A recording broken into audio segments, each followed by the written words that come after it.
Baal, also known as Baal, a demon so detestable, so vulgar, so sickening to gaze upon, that perhaps his omission and ambiguity in modern religious belief is best left there.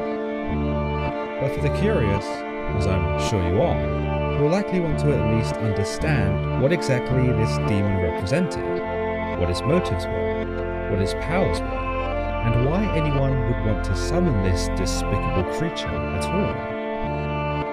Whilst many will not have heard of the demon Baal, given that none of the demons from formalized classifications have been canonized as far as mainstream Christianity goes, Baal is no stranger to occultist communities and traditions, where he appears to not only be referred to as a demonic king, but also as a ruler of 66 legions of infernal spirits. We see Baal mentioned quite vividly by many occultist figures, including Johann Weyer in his Pseudomonarchia Daemonum, otherwise known as the False Monarchy of Demons, or by French occultist Colin de Plancy in his Dictionnaire Infernal, or the Dictionary of Demons.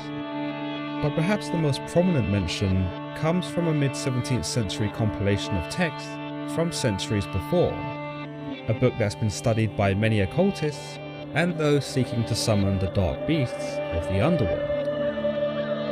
The Lesser Key of Solomon, an anonymous entry into the literary world of demonology, is divided into 5 sections, though it is the first section, the Ars Goetia, that interests us the most when discussing Baal. Despite being influenced by other classifications, such as Colin de Plancy's Dictionnaire Infernal, which portrays 65 demons, the Ars Goetia goes a step further in presenting 72 demons, as well as providing detailed descriptions of these creatures, as well as their powers, and also explanations on how to summon them. It is with this that we dive into the Ars Goetia, starting with the first demon who graces these pages, the demon Baal, one thought to be a hideous body made up of a human, a cat, and a toad, found in the Lesser Key of Solomon, tells us specifically of Baal that the first principal spirit is a king ruling in the east, called Baal. He maketh thee to go invisible. He ruleth over 66 legions of infernal spirits. He appeareth in diverse shapes, sometimes like a cat, sometimes like a toad, and sometimes like a man, and sometimes all these forms at once. He speaketh hoarsely.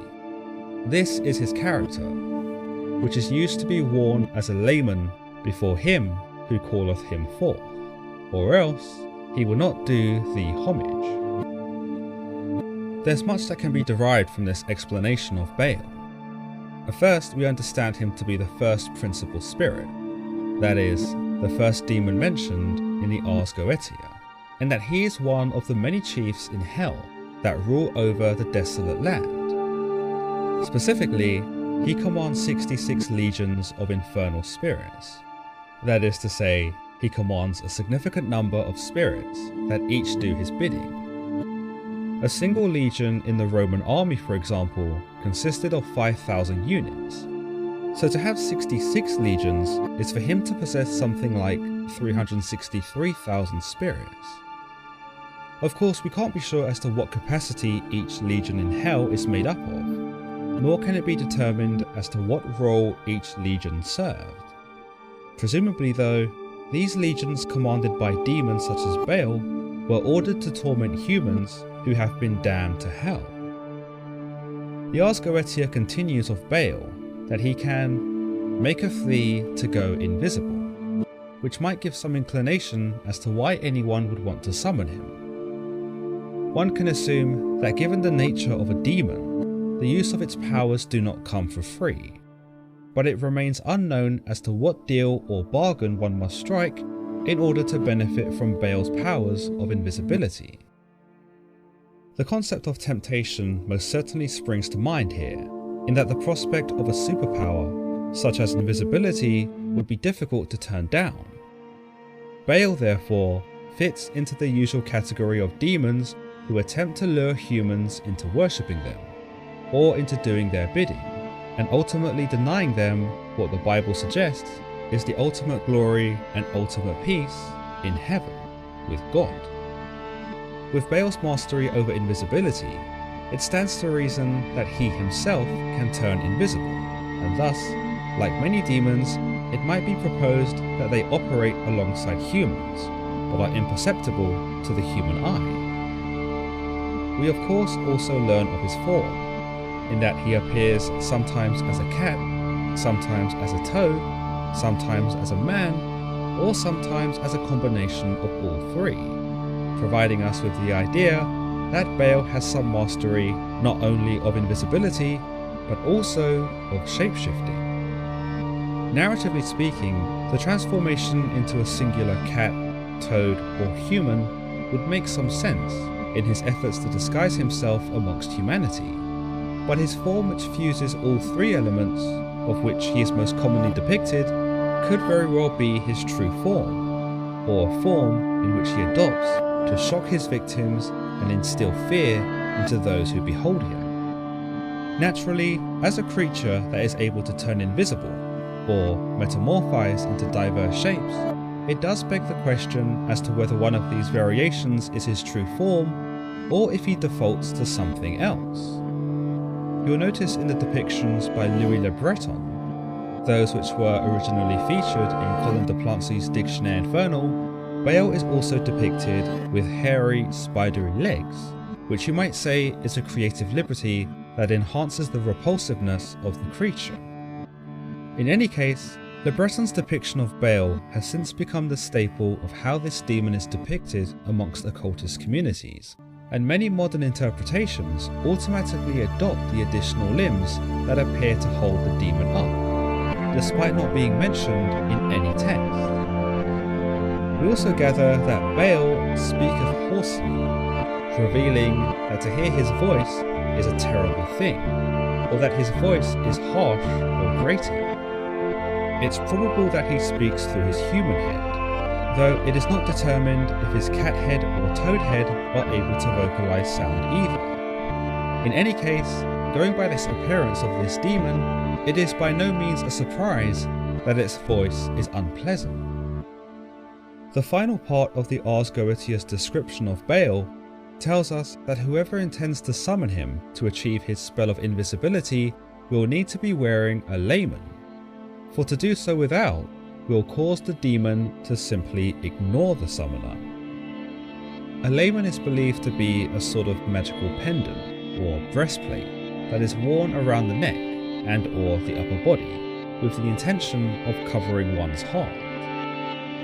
Whilst its function does vary, occultists were believed to have used such an item to focus magical energy, in this instance, to focus it on summoning Baal. Infamous occultist of the early 20th century, Aleister Crowley, spoke of the layman being a coat of arms that enabled powers of those who wore it. With that being said, it could be argued, based on the words from the Goetia and the layman, that the layman was a requirement when it came to summoning spirits, let alone conversing with them, for to do so without such a magically infused item would not be possible. There are some differences in attributes when it comes to the various classifications of demons, though in the case of Baal, most appear to be almost unanimous. For example, in Johann Weyer's Pseudomonarchia Daemonum, he tells us, their first and principal king, which is the power of the East, is called Baal, who when he is conjured up, appears with 3 heads, the first like a toad, the second like a man, the third like a cat. He speaketh with a hoarse voice, he maketh a man go invisible and wise. He hath under his obedience and rule 66 legions of devils. As we can see, much of the account corresponds with the Goetia, likely on the account that both drew from the same source material, or that one inspired the other. The only slight difference in Weyer's account here is that Baal is established as power of the East, which may be an insidious nod to Baal's influence, for it was once believed that mankind's original home stemmed from the east. This would lead to many practitioners of faith praying towards the east, and so it might be deduced that if Baal occupies the east, then many prayers are being delivered unto him. He is also described as being able to turn a man not just invisible, but also wise, hinting that he who conjures the demon will also incur wisdom. In the Dictionnaire Infernal, meanwhile, Colin de Plancy makes note of Weir's account and cites him in his own description, telling us, Baal, demon cited in Le Grand Grimoire as the head of all infernal powers. It is also with him that Weyers begins the inventory of his infamous Pseudomonarchia Daemonum. He calls Baal the first king of hell. His estates are in the east. He is shown with 3 heads, of which one has the face of a toad, the other that of a man, the third that of a cat. His voice is raucous, but he is well formed. He repays those who invoke him with cunning and slyness, and teaches them how to become invisible as needed. 66 legions obey him. Is he the same as Baal? As can be seen, much of what Colin de Plancy tells us marries up with the previous 2 accounts, in Dictionnaire Infernal and the Lesser Key of Solomon. He does include some additional information that fleshes out Baal's motives, however, noting that he repays those who summon him with cunning and slyness, perhaps teaching them the ways of mischief and trickery. Perhaps more interestingly though, he ends this section by pondering on the question as to whether Baal and the Canaanite god Baal are one in the same. This is a reasonable thought to possess, given the similarities of their names. It is believed that both Baal and Baal were derived from the same term, Baal, with an apostrophe, a term which indicated a title given to various pagan deities in the Near East. Roughly translated, Baal was believed to mean Lord, a term which was suited to Baal, who would be considered a rival to the Old Testament's Yahweh, and the Lord to the Israelites.